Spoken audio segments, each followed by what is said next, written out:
Saya Diki Zain Mutakin, NIM 378, akan mempresentasikan materi 1-4. Yang pertama, dasar HTML.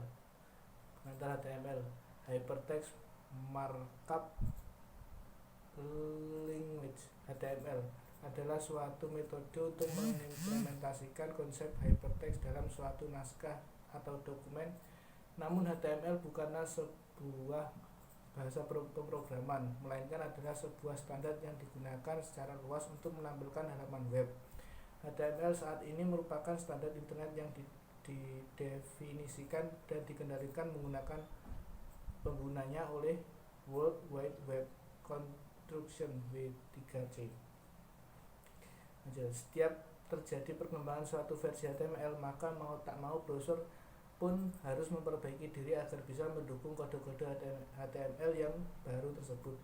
HTML itu sendiri awalnya dari bahasa HTML yang sudah digunakan sejak dulu untuk memformat dokumen agar bersifat portable. Tata cara penulisan HTML merupakan penyederhanaan HTML. Sejarah HTML. Sejarah HTML atau Hypertext Markup Language telah menjadi teknologi utama untuk web sejak awal tahun 1990. Tim Berners-Lee menciptakan HTML pada tahun 1989 sebagai cara sederhana namun efektif untuk mengkodekan dokumen elektronik. Bahkan tujuan awal dari web browser adalah untuk melayani pembaca untuk membuka dokumen berformat HTML. Untuk perkembangan HTML ada HTML versi 1.0, 2.0, 3.0, 3.2, 4, 4.01, 5.0. Sintaks dasar HTML adalah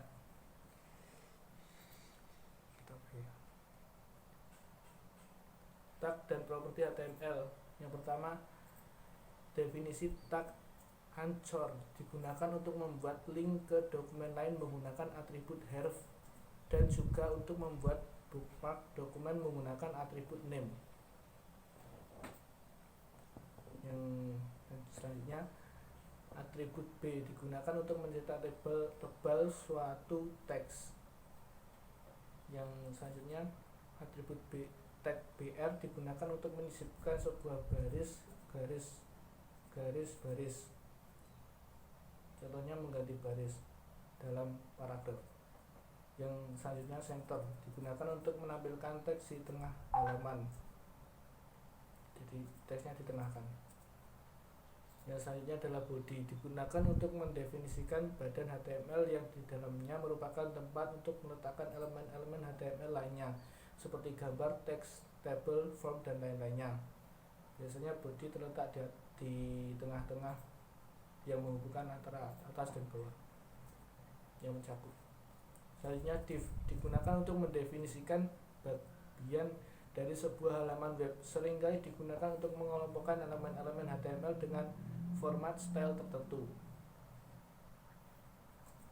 Selanjutnya adalah form digunakan untuk mendefinisikan sebuah form masukan dari pengguna seperti nama, email, dan lain-lain. Selanjutnya adalah H1 sampai H6 digunakan untuk mendefinisikan bagian atas heading teks dimulai dari ukuran terbesar adalah H1 hingga ukuran terkecil adalah H6. Yang selanjutnya adalah head digunakan untuk mendefinisikan bagian atas head sebuah dokumen HTML. Bagian ini biasanya digunakan untuk mendefinisikan tag, base, link, meta, script, style, dan title. Yang selanjutnya adalah HR digunakan untuk mendefinisikan sebuah garis horizontal dalam sebuah HTML. Lalu I digunakan untuk mencetak miring suatu teks. Contohnya bercetak miring italik. Lalu P digunakan untuk membuat paragraf baru. Selanjutnya select digunakan untuk mendefinisikan daftar pilihan. Lalu strong digunakan untuk mempertegas tampilan suatu teks.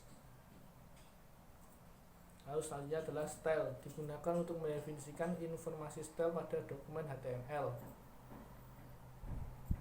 Lalu table digunakan untuk membuat tabel dalam halaman web. tabel bisa berisi satu atau lebih. Lalu selanjutnya title digunakan untuk mendefinisikan judul pada dokumen HTML.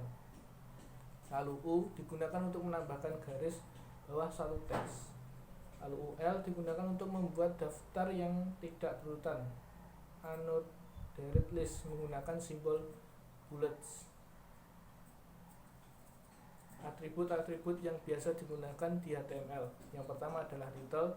Pada elemen paragraf tag yang digunakan untuk menandai adalah P. Pada contoh di bawah ini, tag P memiliki atribut title yang akan disetting memiliki valve web script. Ketika Anda menggerakkan mouse Anda di atas elemen ini, title yang sudah ditentukan akan terlihat sebagai tooltip. Lalu have, jika kita ingin menyisipkan alamat web pada sebuah tulisan, kita bisa menggunakan tag A yang disusul dengan atribut have. Lalu size, atribut size digunakan untuk menentukan ukuran sebuah objek, baik berupa gambar, font, huruf, bahkan ukuran layout tertentu. Atribut size terdiri dari dua atribut, yaitu atribut width lebar dan height tinggi. Lalu ALT atribut biasanya digunakan untuk memberikan gambar singkat mengenai suatu gambar pada tulisan yang ditampilkan dalam konten. ALT atribut ini dianggap penting karena beberapa hal. Yang pertama adalah bold yang hanya memiliki kemampuan untuk membaca informasi teks. Jika gambar yang diberikan atribut ini tidak muncul saat loading, maka atribut ini memang memegang peranan penting sebagai informasi mengenai gambar. Selanjutnya adalah form dan elemen-elemennya. Form merupakan salah satu elemen dari HTML yang digunakan untuk menerima input dari pengunjung. Melalui form, pengunjung sebuah halaman web dapat melakukan interaksi dengan web. Pengunjung dapat memasukkan data melalui elemen-elemen input seperti text field, checkbox, radio button, text area, submit button, drop down, dan lain-lainnya. Selain itu, pengunjung juga dapat melakukan pemilihan data menggunakan elemen select list atau dengan istilah lain combo box atau dropbox list.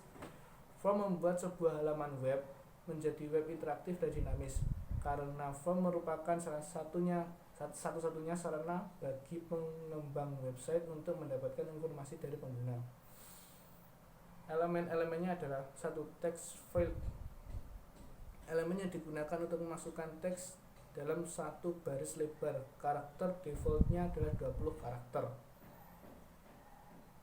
Yang kedua adalah password field untuk memasukkan data baris teks dengan format hypertext atau password dengan karakter yang disamarkan dengan bulatan-bulatan atau tanda.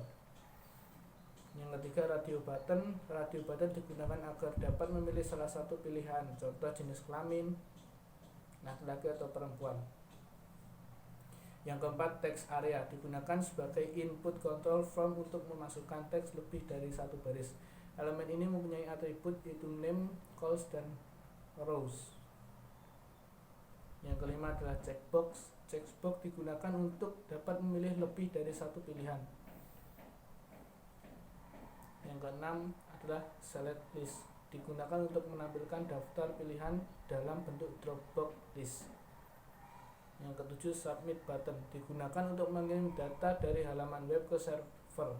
Setiap elemen form membutuhkan tombol submit untuk mengirimkan nama dan nilainya ke suatu aplikasi yang ditentukan dalam atribut action dalam elemen form. Yang ke-8 adalah reset button, digunakan untuk membatalkan semua proses atau mereset proses pengiriman data yang dilakukan di elemen input form. Untuk contohnya bisa saya kirimkan setelah ini.